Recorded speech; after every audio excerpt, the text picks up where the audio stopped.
हमारे ललनवा के पापा है तनी बरही कराई दिया।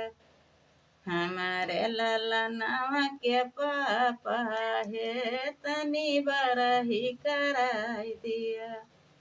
बरही कराई दिया ससु के बुलाई दिया। बरही कराई दिया ससु का बुलाई दिया। सासु के पियरिया कैने ग।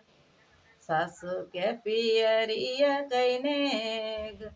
हे पिया जल्दी चुकाई दिया। सासु के पियरिया कैने ग। हे पिया जल्दी चुकाई दिया। हमारे ललनवा के पापा है तनी बरही कर दिया। हमारे ललनवा के पापा है तनी बरही कराई दिया।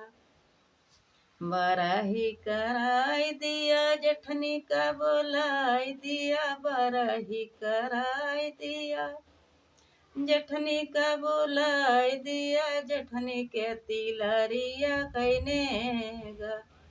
हे पिया जल्दी चुकाई दिया। जेठनी के तिलरिया कैने ग। हे पिया जल्दी चुकाई दिया।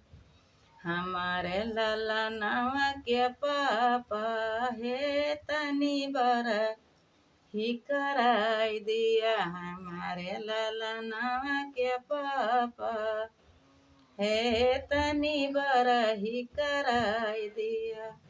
बरही कराई दिया देवर का बुलाई दिया। बरही कराई दिया देवर का बुलाई दिया। देवर के घड़ियावा कैने ग। हे पिया जल्दी चुकाई दिया। देवर के घड़ियावा कैने ग। हे पिया जल्दी चुकाई दिया। हमारे ललनवा के पापा है तनी बरही कराई दिया।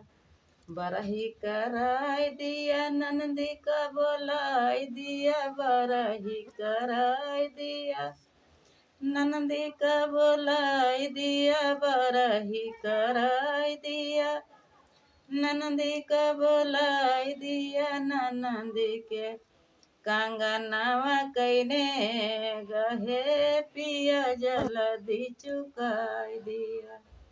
ननदी के कंगनवा कैने ग। हे पिया जल्दी चुकाई दिया। हमारे ललनवा के पापा है तनी बरही कराई दिया।